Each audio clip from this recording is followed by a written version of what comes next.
Comer na boca, exposição, moleque doido de da boca. Ganhei dinheiro, ganhei fama e poder. E o destino nós sabemos qual vai ser. Mas com saudade dos amigos que se foram. Nessa rotina tu vai encontrar depois. E na cadeia pode crer que o couro come. Na tua frente já vira sujeito nome. A minha mãe vivia só no sofrimento. E cada dia aumentava o seu tormento.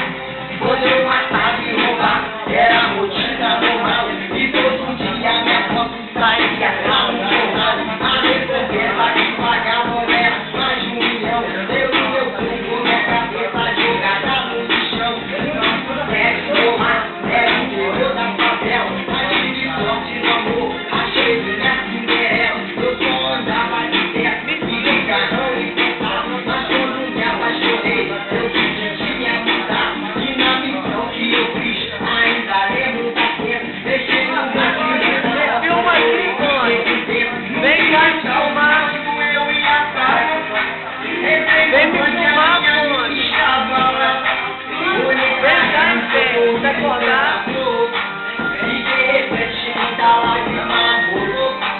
Ela chorando desesperada veio até mim. Disse paixão, não faça isso, seu pai morreu assim. O que será dos nossos filhos? Sigue nesse exemplo. Vida do crime pra mim não tem nenhum fundamento. Até uma vez quando a polícia chegou, Tiro pra cá, tiro pra lá, uma bala me acertou, sobrevivi na morte só pra refletir. Ei, hoje eu tô de câmera, trabalhando em reportagem. Reportagem.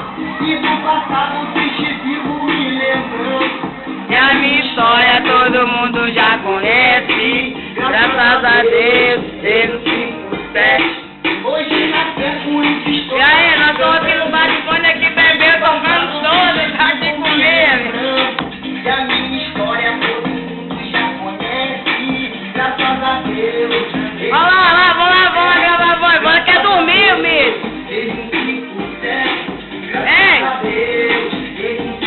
Vânia quer dormir, véi. Ô, Vânia, acorda aí, véi. Acorda aí, velho. Caralho, velho, você é foda. Vai fechar esse bar agora não, hein.